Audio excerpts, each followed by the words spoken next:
உங்க கண் முன்னாடி நாட்டி ஆடணும். பார்த்தாயா? என்ன அதோ பாரு, அத பார்த்தாயா? எங்களை விட அழகான பெண்,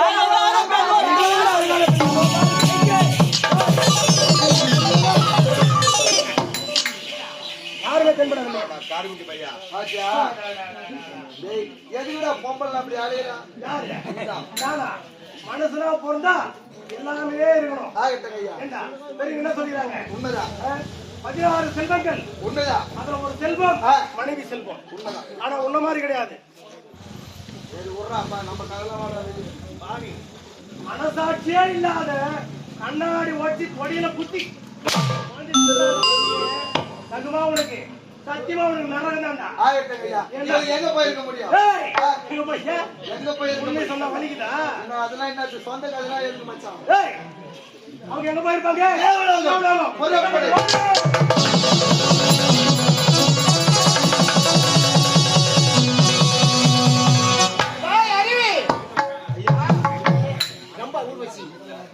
அனைவரும் சேர்ந்து இன்னும் காணவில்லையே.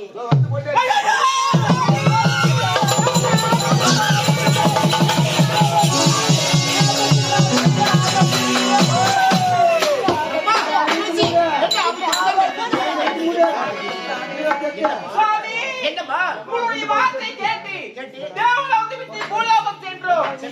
அங்க இருக்க மலர்களா பறித்து ஆழமாக தொடுத்தோம். தேவலோக சூரியனை பார்த்து எங்க முன்னாடி ஆட வேண்டும் பெண்ணே என்று கேட்டார்.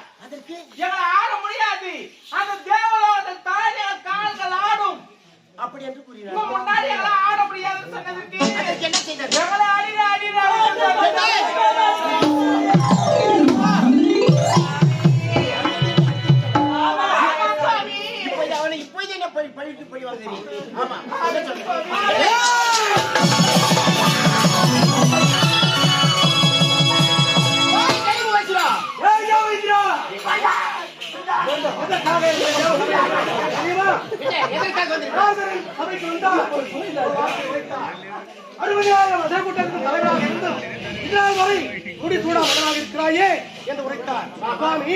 என் சிரசை அலங்கரிக்கக்கூடிய அந்த மணிமகனை எங்கே இருக்கிறார் கேட்டால் உங்களை தான் குறிப்பிட்டார். நாரத மாமுனிவர். ஆகையால் என் பாதத்தை அடிபணிந்து மரியாதையாக உன் சிரசிற்கு மணிமகனை என்ன எவ்வளவு ஆள் இருந்தா உன் பாதத்தை நான் வந்துடுவேன். நல்ல நேரத்தில் வந்துட்டாய்.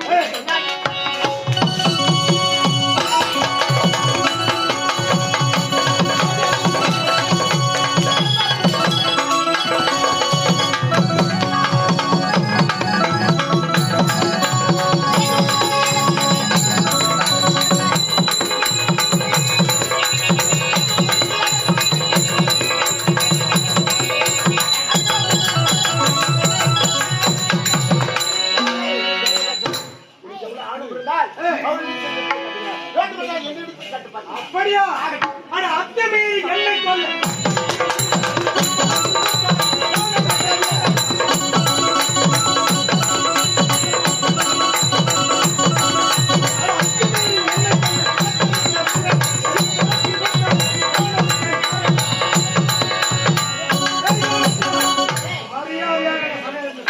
முடியாது முடியாது முடியாது. மரியாதையாக இந்த இடத்தை விட்டு போக போறே.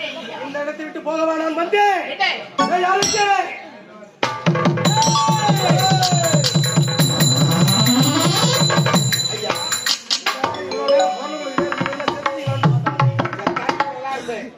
நீ எப்ப சாவந்தான் நான் பாத்துக்கிறேன். 11 வருஷமா இந்த கம்பெனி வெளியே போக மாட்டேன். ஏண்டா எங்க ஒருத்தருக்கு மனசு பிடிச்சிருக்குதா அங்கதான் இருப்பாங்க. போயிடு. இந்த தேவேந்திரன் எப்பேற்பட்டவன்? தேவனுக்கெல்லாம் தலைவன். ஆமாங்க. இவன் யோக்கியது என்ன தெரியுமா? ஒரு சமயம் தூர்வாச முனிவர் மூவுலகம் சுத்தி வந்தார். ஆமாங்க. முப்பெரும் தேவரை சந்தித்தார், வணங்கினார். மும்மூர்த்திகளையும் வணங்கினார். இதனால் அகமழிந்து அந்த லட்சுமி தனது உடலை அலங்கரிக்கக்கூடிய கழுத்திலே அலங்கரிக்கக்கூடிய வாடாத மாலை, மதிப்புக்குரிய மாலையை தூர்வாச முனிவருக்கு அளித்தார். உடனே அந்த முனிவர், நாமோ மூவாசை வெறுத்தவர், இந்த சக்தி வாய்ந்த மாலை நமக்கு எதற்கு? தேவனுக்கெல்லாம் தலைவராக விளங்கக்கூடிய பொன்னுலக வேந்தன் தேவேந்திரவதிக்கு பரிசாக அளிக்க வேண்டும் என்று ஓடி வந்தார். ஆனால் இந்த தேவேந்திரனும் வெள்ளை யானை மீது அமர்ந்து வருகிறான். அந்த சமயத்திலே அந்த தூர்வாச முனிவர் தேவேந்திரா உலகம் சென்று முப்பெரும் தேவியரை தேவர்களை சந்தித்தேன். ஆகையால் அந்த லட்சுமி தேவியானவள் இந்த மலர்மாலை எனக்கு கொடுத்தார்.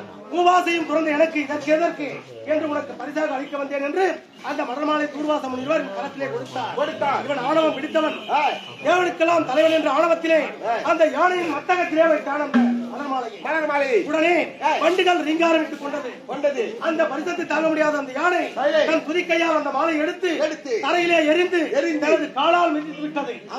இதை பார்த்த தூர்வாச முனிவருக்கு என்ன செய்தார்? கோபம் வந்து விட்டது. ஏனென்றால் முனிவர்களே சில பேர் சாதுக்களாக இருப்பார்கள். ஆனால் தூர்வாச முனிவரோ கோபத்தில் சிறந்தவர். உடனே கோபம் ஏற்பட்டது. அடே தேவேந்திரா, அன்னை கொடுத்த மாயை அவமதித்தாயா? ஆகையால் தேவர்கள் அனைவரும் பலம் குன்றி குடி நிறைத்து உங்கள் பலம் செல்வாக்கு அத்தனை குறைந்து போகட்டும் என்று சாபத்தை கொடுத்தார். சாபம் பலித்து விட்டது. தேவர்கள் அனைவரும் கூன் குறுகி பலம் குறைந்து போய்விட்டது. அவர்கள் மீண்டும் இழந்த பலத்தை பெற வேண்டும், தாமோஷனம் பெற வேண்டும் என்றால் மந்தார மலை மத்தாகவும் வாசி என்ற பாம்பை கையிலாக கொண்டு பார்க்கடலை கடைந்தால் அதில் அமிர்தம் தோன்றும். அந்த அமிர்தத்தை பருகினால் இவர்கள் சுய உணவு என்று திட்டம் தீட்டினார்கள். ஆனால் இவர்களோ பலம் குறைந்திருக்கிறார்கள். ஆகையால் அந்த மந்தாரவனை மத்தாக கொண்டு கடைய வேண்டும் என்றால் என் குலத்தோர் அசுரர்களின் துணையை நாடினார்கள். அந்த சமயத்திலே எங்கள் கூட்டத்தோர் பால்புறமாக நின்று இழுத்து கலைந்தால் தனக்கு இழுக்கு என்று அசுரர்கள் தலைப்புறமாகவும் தேவர்கள் பால்புறமாகவும் இழுத்து கலைந்தார்கள். முதலில் தோன்றியது ஆலகால விஷம். பார்த்தார் யார்? முக்கன் படைத்த பரமன். ஓடினார். தேவர்கள் அனைவரும் அழிந்து விடுவார் என்று அந்த விஷத்தை பருகினார். உடனே சக்தியானவன் ஓடி வந்து கழுத்தை இறுக்கி அழுத்திக் கொண்டார். அப்பொழுதுதான் அந்த விஷமானது தொண்டை குழியே நின்று விட்டது. இன்றும் சிவனுக்கு ஒரு பெயர் உண்டு. ஆழம் உண்ட சிவன் நீலகண்டன் பெயர். உடனே மும்மூர்த்திகளும் அதில் தலையிட வேண்டும் அல்லவா? சிவன் அறிந்து விட்டார். உடனே அந்த மாயவனுக்கு யார்? எங்கள் பரம எதிரியான மாயவனுக்கு ஒரு பங்களித்தார்கள். அந்த விஷத்தை அந்த மாயவன் என்ன செய்தான் தெரியுமா? தனது உடனே பூசிக்கொண்டார். அது நீளமாக மாறியது. பிரம்மாவிற்கு ஒரு பங்கு இருக்கிறது அல்லவா? பிரம்மாவுக்கு ஒரு பங்களித்தார்கள் அந்த விஷத்தை. பிரம்மா என்ன செய்தார் தெரியுமா? அவர் அருந்தவில்லை. இந்த உலகத்தில் உள்ள ஜீவராசிகள் விஷ ஜந்துகள், தேல், பாம்பு, பூரான் போன்ற விஷ ஜந்துகளுக்கு பகிர்ந்தளித்து விட்டார். மீண்டும் தோன்றியது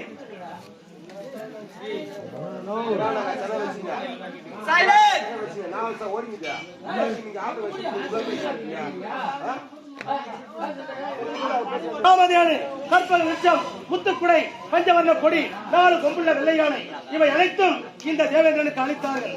நான்காவதாக அழகு வாய்ந்த 4 பெண்கள் தோன்றினார்கள். யார்? லட்சுமியின் அம்சமான ஒரு பெண் பிறந்தார். அதாவது பூதேவி, ஸ்ரீதேவி என்று சொல்வார்களே, அப்படி லட்சுமி தோன்றினார். இன்னொருத்தி இந்திராணி தோன்றினார். அகலிகை, தாரை என்ற 4 பெண்கள் தோன்றினார்கள். உடனே அகலிகையை கௌதம ரிஷிக்கு மனம் முடித்தார்கள்.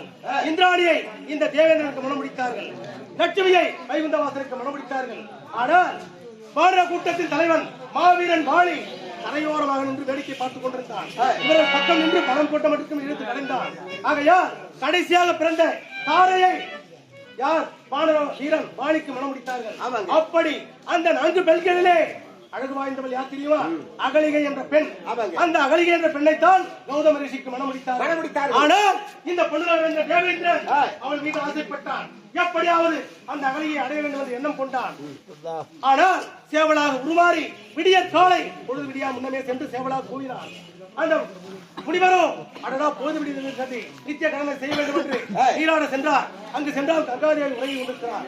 என்னடா இது, பொழுதே விடியவில்லை என்று யோசித்தார். ஞானத்தில் வந்திருப்பது தேவேந்திரன் என்று தெரிந்தார். ஆனால் இந்த பொண்ணுல வந்த தேவேந்திரன் என்ன செய்தான் தெரியுமா? என்ன செய்தார்? அந்த கௌதம ரிஷி போன்று உருமாறி அவளை தல்லாவத்திற்கு அழைத்தார் அகலியை. ஓ, தன் கணவர் தானே ஆசைப்படுகிறான், இவளோடு கூடி உல்லாசமாக இருந்து விட்டார். உடனே இவன் பரிசம் ஒரு வேறு மாதிரியாக செய்தது. ஏனென்றால் ஒரு மனைவியானவள் கட்டிய கணவன் வாசம் பேரு, மாற்றான் வாசம் பேரு. ஆமாங்க, நிச்சயமாக உணர்ந்து கொள்வார்கள். அப்படி வந்திருப்பது யாரோ, யார் என்று கேட்க அந்த சமயத்திலே முனிவர் ஓடி வந்தார். ஓடி வரும் சமயத்திலே முனிவரை பார்த்து இவன் என்ன செய்தான்? கூடையாக உருமாறி ஓடினார். கௌதம ரிஷிக்கு புரிந்துவிட்டது. அடியா தேவேந்திரா, ஓடாதே, நில். இத்தனை கூட்டத்திற்கு தலைவராக இருந்து இந்த ஈன செயலை செய்து விட்டாயே, ஒரு யோனிக்கு ஆசைப்பட்டாய் அல்லவா? ஆகையால் உனது உடல் எல்லாம் யோனியாக போகட்டும் என்று சாபத்தை கொடுத்தான். அப்படி சாபத்தை பெற்றவன்